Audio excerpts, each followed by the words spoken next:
Shalom, Bapak Ibu Saudara, kita kembali meneruskan studi kita, studi kristalisasi, masih kitab Yohanes, dan pasal 17 ini kita sedang bahas, yaitu tentang doa Tuhan Yesus.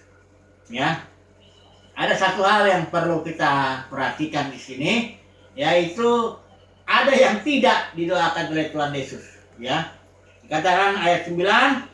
Aku berdoa untuk mereka, artinya untuk murid-murid, untuk orang yang Tuhan berikan kepada, untuk Bapak yang orang yang Bapak berikan kepada Tuhan Yesus. Aku berdoa untuk mereka, bukan untuk dunia. Aku berdoa, ya. Jadi yang mau kita bahas ini dunia, karena emang di waktu yang lalu juga Injil Yohanes kita sudah bahas dunia, tapi ini masalahnya. Istilah dunia di pasal ini saja munculnya 18 kali. Sudah bayangkan kalau orang berdoa dan muncul suatu istilah yang diulang-ulangi selama 18 kali. Tentunya itu istilah yang penting untuk kita pahami. Tapi justru Yesus bilang, bukan untuk dunia aku berdoa. Ya, nah ini yang perlu kita, sebenarnya apa maksud Yesus dia tidak mendoakan dunia ini? Mengapa? Kira-kira begitu ya. Kita harus kenali dulu ini dunia ini. Emang sudah sering kita bahas, tapi mari kita coba lagi kembali ya, melihat istilah dunia ini.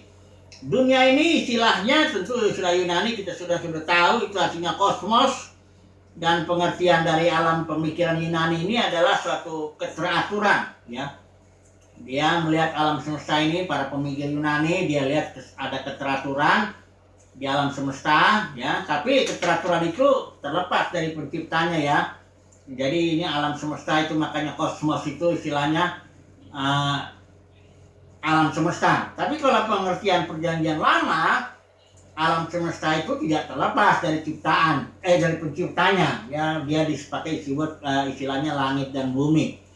Nah, yang penting dalam perjanjian baru, istilah kosmos ini munculnya ada 186 kali, dan 78 kalinya, hampir separuhnya itu lebih, hampir separuhnya lah itu ada di Injil Yohanes ya.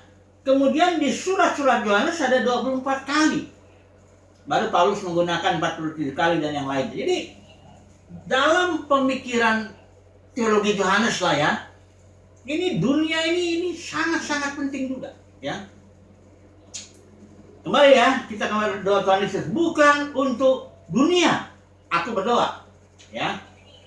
Jadi pengertian dunia ini sudah kita tahu, kosmos itu adalah suatu sistem ya.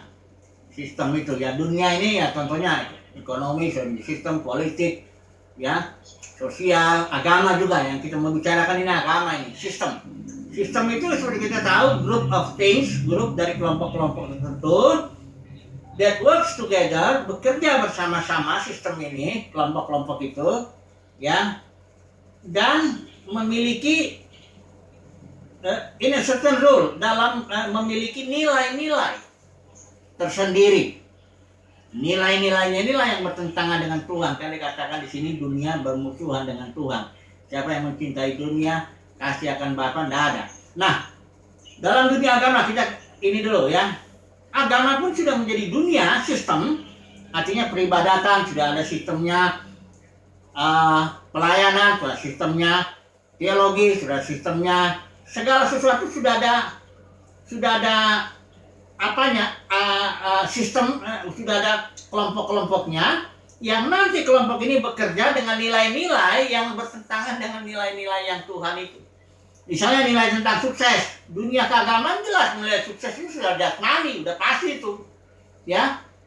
Denominasi manapun ya suksesnya berapa jumlah, berapa asetnya, berapa dan sebagainya. Yang jasmani itu memang sistem yang berlawanan dengan nilai-nilai Tuhan ya. Dunia agama ya, agama sudah menjadi sistem, kekristenan sudah menjadi sistem juga. Nah, itu yang Tuhan bilang, aku tidak mendoakan sistem itu. Bukan Tuhan nggak mencintai orang-orang yang di dalam sistem itu, jangan salah. Karena begitu besar kasih Bapa akan dunia, artinya orang ya.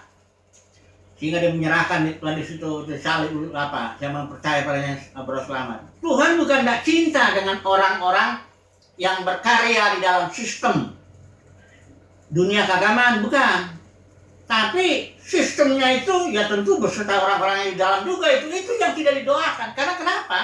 Sistem ini bisa dibilang nilai-nilainya bertentangan dengan nilai-nilai Tuhan, baik nilai tentang sukses, tentang pelayanan, tentang persembahan, macam-macam semuanya berbeda. Ini makanya Tuhan bilang bukan untuk dunia aku berdoa. Nah, jadi dan dunia ini nanti ada urusannya itu Roh Kudus. Lah Tuhan mati bangkit dari Roh Kudus ini seperti udah kita singgung. Roh Kudus itu tugasnya ada 3. Yaitu menginsafkan, ya istilah Yunani kita sudah bahas itu elenko, artinya reproof, ya, review, disiplin, expose, menunjukkan bahwa dunia itu salah. Ini tugas Roh Kudus ya. Tentang apa? Tentang 3 hal ini, tentang dosa, tentang realita, dan tentang penghakiman. Jadi kita harus jelas bisa melihat ini dunia keagamaan ini ya. Nah mari kita terus dulu membahas tentang dunia keagamaan yang tertulis di Injil Yohanes ini saja, karena kita ini studi kristalisasi. Mari kita melihat dulu para pemimpinnya, ya nilai-nilai daripada para pemimpin itu, siapa-siapa saja mereka dan bagaimana Yohanes menyebut tentang mereka. Kita harus tahu dulu. Yang pertama, Nikodemus. Ini pemimpin agama Yahudi ya, Yudaisme itulah dunia keagamaan yang membunuh Yesus itu Yudaisme. Dan salah satu pemimpinnya Nikodemus. Nah Nikodemus ini datangnya pada waktu malam, Yohanes bilang itu pasal 3 ya. Kenapa malam? Ya karena malu kalau datang siang, karena Yesus itu dianggap ya anak tukang kayu, nggak diakui lah. Ini murid-murid Musa ini bangga sekali dengan hukum Taurat mereka. Kalau datang siang-siang Nikodemus ketahuan orang, malu lah ya. Sebabnya karena Nikodemus ini dia cinta manusia juga, cinta kehormatan manusia. Jadi dia datang malam supaya jangan ketahuan. Nah di antara pembicara itu kita nggak bahas detailnya, tapi intinya mereka sedang bicara tentang kingdom. Yesus bilang kamu harus lahir baru. Nah Nikodemus konsepnya tentu jasmani. Bagaimana mungkin orang masih sebagai Yesus ini spiritual. Oke, kita terlalu lama ini ya. Yang kedua, Yusuf dari Arimatea. Ini pasal 19 ayat 38. Kalau saya baca dulu tentang ini ya. Pemimpin kedua. Ini pemimpin Sanhedrin ini ya berarti ya. Sanhedrin itu mahkamah agama Yudaisme itu yang 70 anggotanya dipimpin oleh imam besar. Nah ini dia. Salah satu pemimpinnya Yusuf dari Arimatea. Pasal 19 ayat 38. Saya baca dulu di sini sebentar. Ayat 38. Sesudah itu Yusuf dari Arimatea, ia murid Yesus sebenarnya. Tetapi ini mereka sembunyi-sembunyi karena takut kepada orang-orang Yahudi. Jadi kalau istilah Yohanes orang Yahudi itu artinya para pemimpinnya itu. Jadi Yusuf dari Arimatea ini kalau saudara perhatikan di Injil-Injil Matius, Markus, Lukas, Yusuf dari Arimatea diredaksikan sedemikian, ditulis itu seorang yang baik. Seorang kaya, seorang yang baik, seorang pemimpin dan sebagainya. Tapi di Injil Yohanes dia di redaksi ya, kalau di ruang kuliah ini saya bicara kritik redaksi. Diredaksikan negatif sekali. Dibilang Yusuf Arimatea ikut murid Yesus tapi sembunyi-sembunyi. Ini jelek banget ini ya. Karena takut kepada orang Yahudi. Kenapa Yohanes mengucapkan begitu? Karena memang Injil Yohanes ini suatu Injil yang benar-benar mengkonfrontasikan antara Yesus dengan para pemimpin agama Yahudi itu, ya. Itu sebabnya di Injil ini juga, kalau di Injil apa, Yesus datang ke Yerusalem soalnya sekali aja terakhir. Kalau di sini 3 kali, bahkan lebih 4 kali atau 5 kali, ya. Di sini di Injil Yohanes banyak sekali perdebatan antara Yesus dengan para pemimpin. Kalau di Injil lain nggak ada. Itu sebabnya di sini pemimpin yang kedua ini namanya Yusuf dari Arimatea. Ini seorang yang di Injil lain baik, kaya dan sebagainya dengan jabatan, tapi dia ini cinta kehormatan manusia. Makanya dia sembunyi-sembunyi, ya. Pemimpin berikut. Ini nggak ditulis di Injil Yohanes, tapi itu Gamaliel yang melahirkan murid yang namanya Saulus. Ini pun Gamaliel seorang yang berhikmat, yang punya jabatan, disegani oleh orang banyak dan sebagainya. Tapi kita bisa tahu Gamaliel ini siapa dari muridnya itu. Saulus itu menyiksa gereja, berusaha membunuh gereja karena dianggap ini gereja ini sesat, sempalan daripada Yudaisme ini, ya itu harus dibunuh ya. Jadi ketahuanlah Gamaliel ini kan, isinya Gamaliel ini siapa? Udah jelas dia bertentangan dengan Tuhan Yesus ya. Kemudian yang keempat, ya mari kita melihat dulu Yohanes 12 ini. Enggak disebut namanya di sini para pemimpin itu, tapi hanya dibilang para pemimpin aja. Yohanes 12 ayat 42 ini dibilang begini. Namun banyak juga di antara pemimpin yang percaya kepadanya. Ini pemimpin Yahudi ya, tentunya Sanhedrin ini. Banyak. Enggak dibilang sedikit. Yohanes bilang banyak juga di antara pemimpin yang percaya kepadanya. Tetapi, sekali lagi, oleh karena orang-orang Farisi, mereka tidak mengakuinya berterus terang, supaya mereka jangan dikucilkan. Sebab, ini penyakitnya nih, mereka lebih suka akan kehormatan manusia daripada kehormatan Allah. Jadi siapa dunia keagamaan itu? Dari pemimpinnya ini udah kelihatan ini, ya.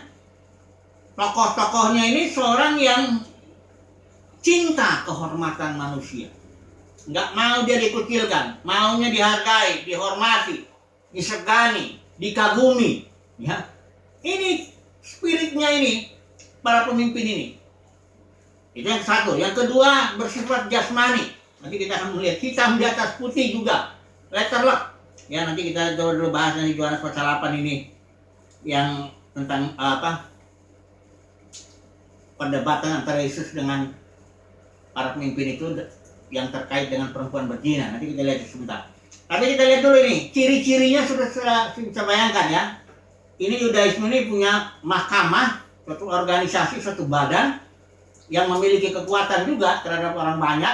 Dia bisa menghakimi, dia punya juga tentaranya itu, ya, yang itu yang nangkap Yesus di Taman Getsemani itu tentaranya Sanhedrin, bukannya tentara Roma, bukan. Tentara Roma hanya menyalibkan itu. Jadi ini mahkamah agama ini, orang Yahudi melihat mahkamah agama itu mereka hormat. Banyak di sana orang terpelajar, orang-orang kaya, orang-orang terpandang. Gamaliel sangat dihormati. Ya. Jadi sudah bisa bayangkan ya kira-kira supaya nanti dalam menerapkan kira-kira dalam dunia kekristenan saat ini, kira-kira para pemimpinnya begitu juga. Banyak orang kaya, banyak orang terhormat, banyak orang berpendidikan dan sebagainya, punya jabatan sebagai kira-kira begitu, ya. Namanya juga udah dunia ya. Dunia keagamaan. Oke, mari kita melihat dulu konsep mereka secara detail dari Yohanes pasal 8 dulu. Kita lihat dulu. Ini sudah pernah saya singgung juga, tapi saya mau memperdalami sedikit ya. Coba kita lihat perdebatan antara Yesus. Sebenarnya para pemimpin ini mau mengejebak Yesus supaya bisa menyalahkan Yesus. Dia bawa perempuan yang ketangkep berzina. Sedang berzina ditangkap. Nah, menurut hukum Musa, hitam di atas putih itu, di atas loh batu. Dibikin memang nomor 13 oleh para pemimpin ini. Ini perempuan yang begini mesti dilempari dengan batu. Itu menurut hukum Musa. Memang betul begitu. Sementara ada ceritanya, dia nulis di bawah tanah. Apa ini artinya? Orang Yahudi kan nggak ngerti. Nah, kalau perjanjian baru, perjanjian antara umat Tuhan yang percaya kepada Yesus itu kira-kira begini. Ada 3 poin. Mari kita lihat dulu sebentar. Ibrani pasal 8 ya. Ibrani pasal 8. Ada 3 poin di situ. Yang pertama, aku akan menaruh hukumku dalam akal budi mereka dan menuliskannya dalam hati mereka. Jadi si Yesus itu dengan tindakannya menulis di bawah tanah itu, dia sedang menulis hukum Musa itu yang melempari orang dengan batu itu, yang harus begitu. Yesus sedang tulis dalam kebumian orang Farisi, ahli Taurat. Tulis. Orang Farisi nggak ngerti. Apa ini maksudnya nulis di tanah? Padahal di tanah hati mereka Yesus mau tulis itu, hukum itu. Hukum hitam di atas putih itu. Ya. Berikut ini di sini ada mengenal Tuhan, ada juga di sini kesalahan diampuni sebagainya. Ada 3 poin yang kita nggak bahas dalam. Pokoknya Yesus sedang menulis hukum tentang perzinahan itu, yang harus melempar batu, tulis di dalam tanah hatinya orang Farisi, karena perjanjian baru itu hukumnya ditulis di dalam batin, dalam hati. Pengenalan dalam batin, bukan pengenalan hitam putih. Orang Farisi, ahli Taurat, pemimpin agama, hitam putih. Nah, udah gitu, Yesus jawab begini. Inilah hasil hukum yang ditulis di dalam batin itu. Ini hasilnya begini. Siapa yang tidak berdosa, dia yang pertama lempar batu kepada perempuan itu. Itulah hukum, hasil daripada hukum. Kalau orang mengenal, kalau hukum Musa ditulis dalam batin, maka orang akan memiliki pemahaman. Aku aja orang berdosa. Kalau nggak berdosa, barulah kau akan lemparin perempuan. Tapi kalau aku berdosa, ya udah, jangan. Belajar mengampuni, kan gitu. Makanya begitu Yesus bilang itu, nah udah, orang Farisi nggak ada yang berani itu, karena semuanya juga berdosa. Dan ketika perempuan itu tanya, Yesus tanya, nah, ada nggak yang menghukum? Nggak ada Tuhan, aku pun tidak menghukum kau. Jangan berbuat dosa lagi. Jadi akhirnya diampuni, tapi jangan berdosa. Ini hukum yang dalam batin. Nah, sekarang kita terapkan dulu dah, ya langsung deh para Farisi ahli Taurat zaman sekarang nih, dalam dunia keagamaan, dunia kekristenan zaman sekarang.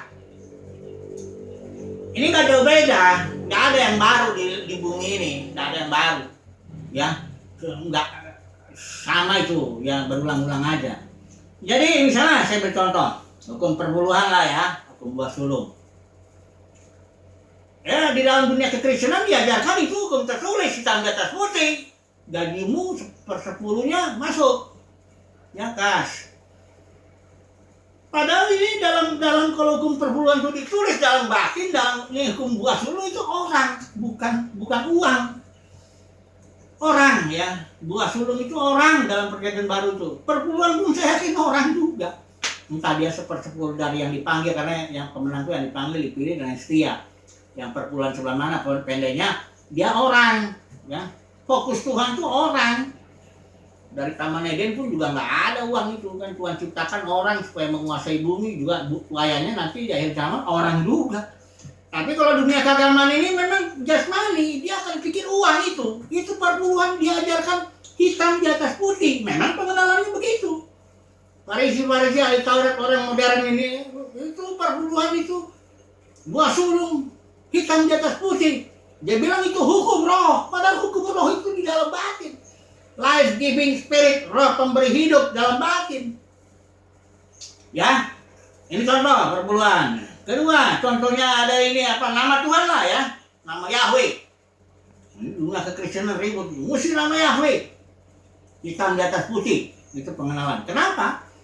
Karena nama Tuhan ini dalam Yesaya 63 juga dibilang itu Tuhan berkarya pada seseorang, membuat nama bagi dirinya. Tuhan tidak punya nama kayak manusia, kayak saya namanya Irnawan. Tidak ada, Tuhan punya nama satu, Yahweh begitu.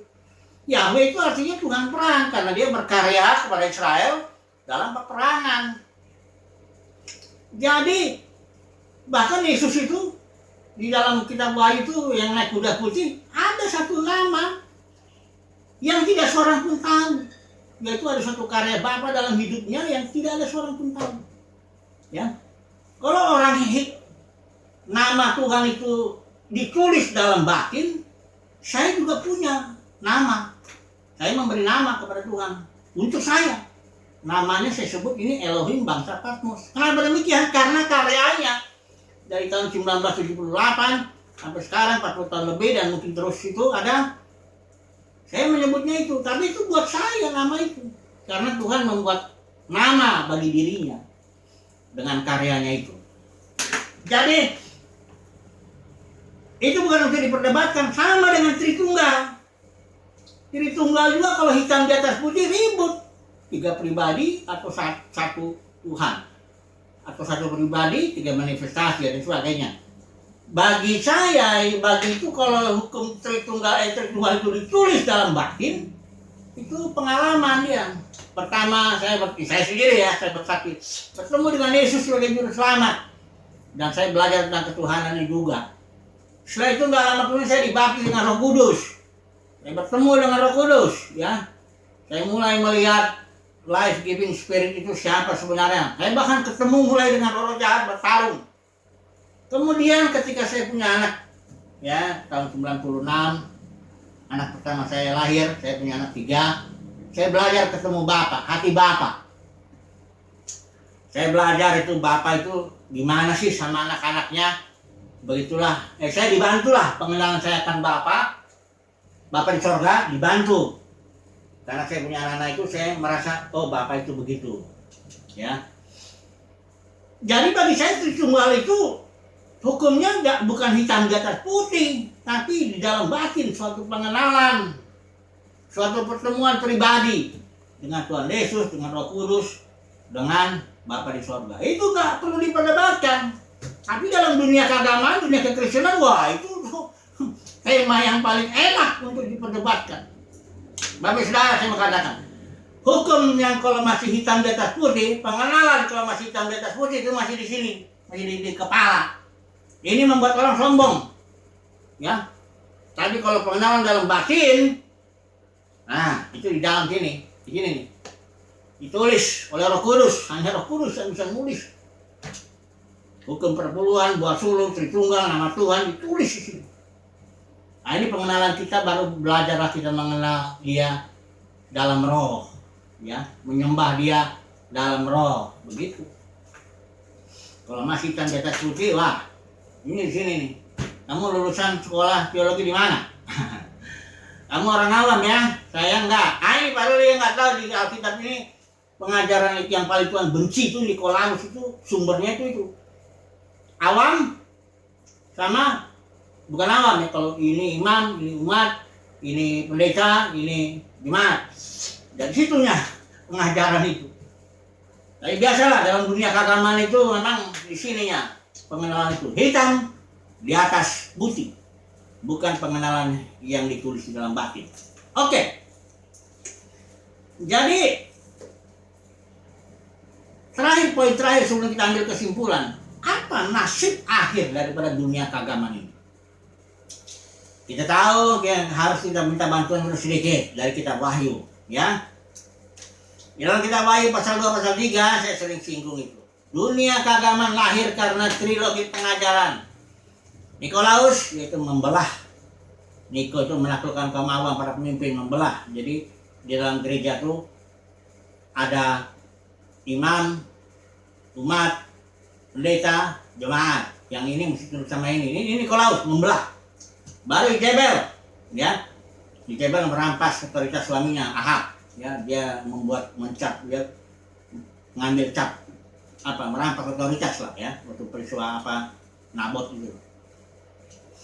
Jadi para pemimpin yang berotoritas, saya berotoritas, saya berkuasa di dalam gereja ini, kalian mesti tunduk, ya, penundukan diri lah, ya, dalam sistem, ya, ini kacau. Baru Bileam dagang. Ya, para pemimpin inilah berdagang, sama seperti di Yohanes ini. Dunia keagamaan zaman Yuda itu udah biasa itu dagang. Sekarang pun begitu, dagang. Ya. Dijual semua, mulai firman Tuhan, mulai karunia-karunia Roh Kudus.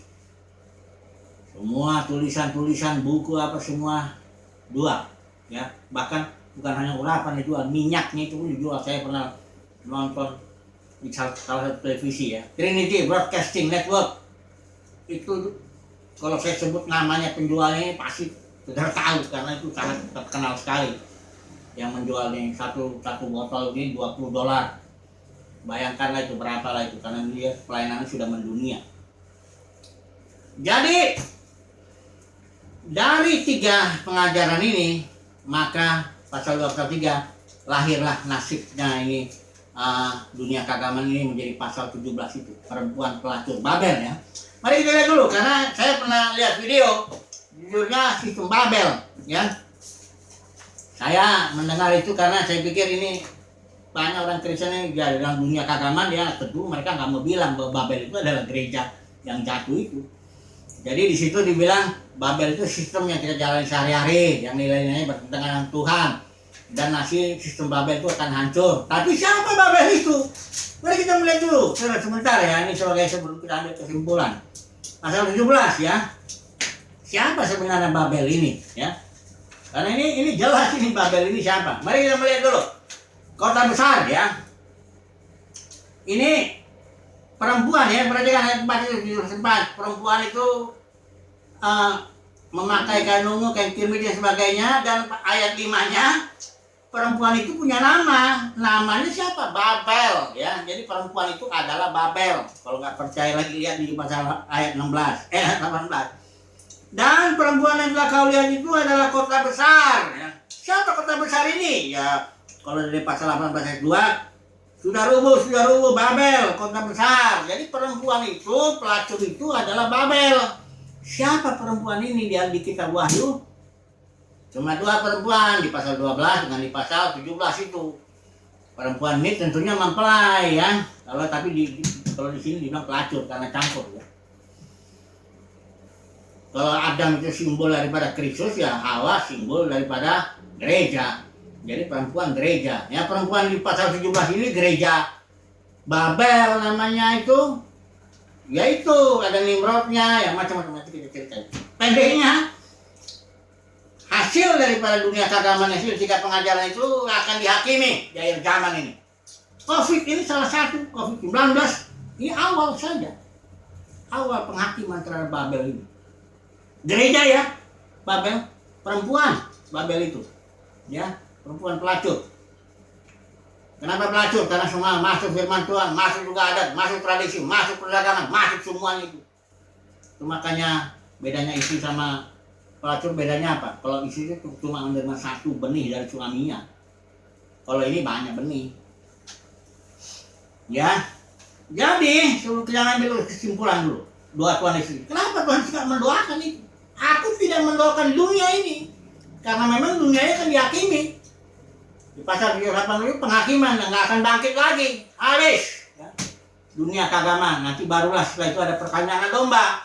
Jadi perkawinan anak domba itu setelah dunia perempuan pelacur ini habis dulu supaya ketahuan dulu mana mempelai Kristus mana yang bukan.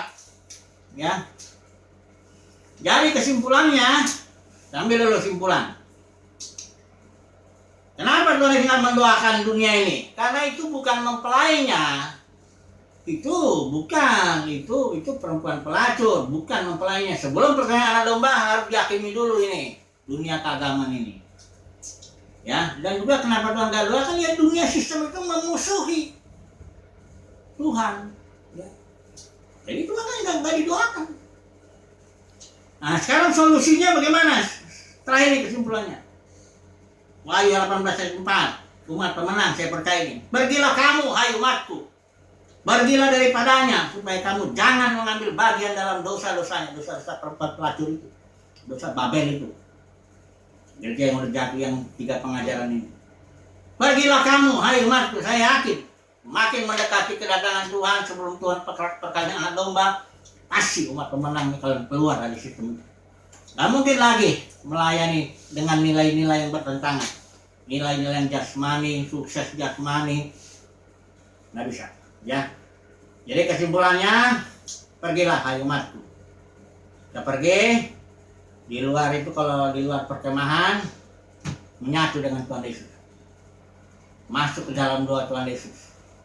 Puji Tuhan, semoga dengan share ini, kita terutama umat pemenang, karena saya ini share ini untuk umat pemenang, ya, bukan untuk dunia, bukan, karena dunia itu sudah mengucilkan kita, jadi nggak apa-apa. Saya bukan untuk dunia bicara, untuk umat pemenang, supaya umat pemenang bisa melihat apa itu dunia keagamaan dan bisa keluar dari situ menyatu dengan Tuhan. Haleluya, puji Tuhan, amin.